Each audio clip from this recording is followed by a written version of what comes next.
In the latest episode of Lazarus, we're giving a lot of background on Dr. Skinner, and it is made clear that he's not going to be one that's easy to find. So, again, to the recap, it's established that when it comes to Lazarus, it's very much a sort of Suicide Squad type of dynamic, but without anyone having any type of special powers. Almost everyone has some kind of rap sheet, from Axel, who originally had a 3-year sentence that doubled multiple times due to him escaping. Doug reveals that what got him into Lazarus is a misdemeanor. When it comes to Leland, it's because of petty theft. Christine doesn't reveal what she did, but Doug does say when it comes to Elena, she definitely is a global scale kind of hacker who's done something. But while we get to know the charge of a lot of people, we don't get to know what they specifically did. So expect that type of information probably further down the line. What's only clear right now is that when it comes to her, she has a bracelet on all of them. They can't take it off. It emits a shock when she wants it to, and it seems that if anything happens to her, it's going to affect all of them. And I don't know how deadly this bracelet could potentially be if it does more than just shock them, but it seems like that's her complete insurance policy in terms of getting these people to do what she wants them to do. Now, getting to Dr. Skinner. For a decent part of the episode, Doug is breaking down who Dr. Skinner is, since that is the target, and he wants to start building up a plan on how to handle this target. So, to give you a brief overview of who he is, his name is Deniz Skinner. He's from Istanbul, Turkey. He was raised by his parents until he was 12 because unrest caused his parents to get killed, and from that point on, he was raised by his grandmother until he left for university at 16. He went to ETZ Zurich, he went to Cambridge, he eventually got a job at Stanford, and his background has been pretty much either in biology or mathematics. And he's even gotten Nobel Prizes, and he even gotten 3 of them. He got the Nobel Prize in Physics, the Nobel Prize in Chemistry, and a Nobel Prize in Physiology or Medicine, which seemingly was for when he developed his miracle pain medication. And at this point, with him being born in 1996, he's 56 years old.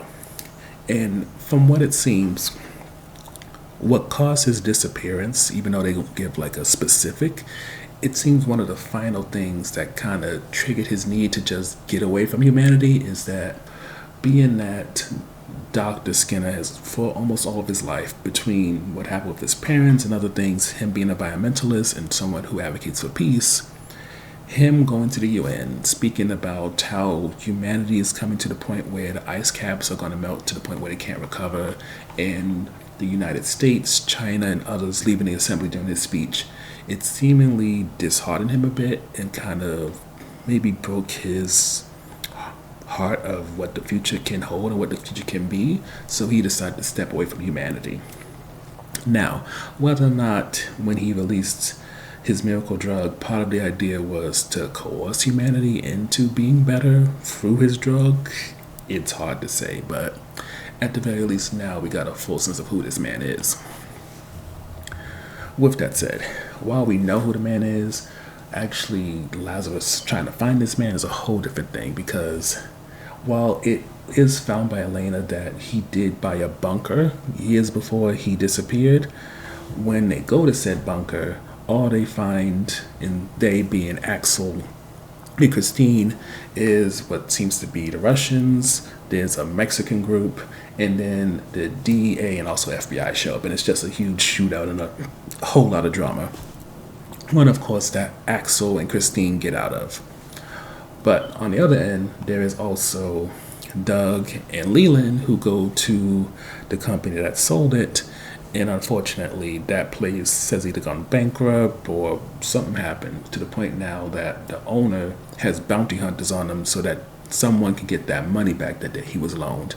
And unfortunately for Leland, he gets held in a short hostage situation until it's realized that who Doug and Leland are looking for and who these bounty hunters are looking for are not the same person. They're not enemies. So that kind of leads to a dead end. But what makes things even worse is that Elena, through hacking, while Hirsch is over her shoulder, she realizes that either Dr. Skinner has his own hacking knowledge, or else there's a lot of people who look similar to him, and he's made it so that finding him is going to be a Herculean task and not something that may easily be done within 30 days. So, getting to the review portion, Dr. Skinner's background, I feel, is important, but I have to admit, I wish it was kind of handled in a similar way that we got with sort of the Demon Hunter, in terms of it all being built into the first episode. For as much as it's good to know about Dr. Skinner's background, and I feel like he's got way more told to us than we get with a lot of should-be antagonists, it does feel like it's a lot for one episode, especially for the second episode of a show. And granted, with this show evoking the Avengers early on, with Axel feeling like they're superheroes, you could easily push the idea that Dr. Skinner is supposed to be their Thanos. And with getting this build up, you get a sense that even though he's done a terrible thing in terms of putting humanity on a 30-day clock, at the same time, because he's for peace and he's for environmental stuff, it could also mean population control to the point where the world can recover from humanity's destruction. So I appreciate the development. I just wish it was handled better. But at the very least, you cannot say when it comes to Lazarus that after having a very flashy first episode with Axel doing anxiety-inducing type of parkour, that now without him doing the most, now the show suffers. For there's still action scenes, but it now feels like the show is in its point where it's trying to balance everything out, where it's trying to balance bringing you a sense of stylish action, character development, world building, getting the story to progress. And while it's a bit imperfect, it's still definitely better than a lot of other shows out there.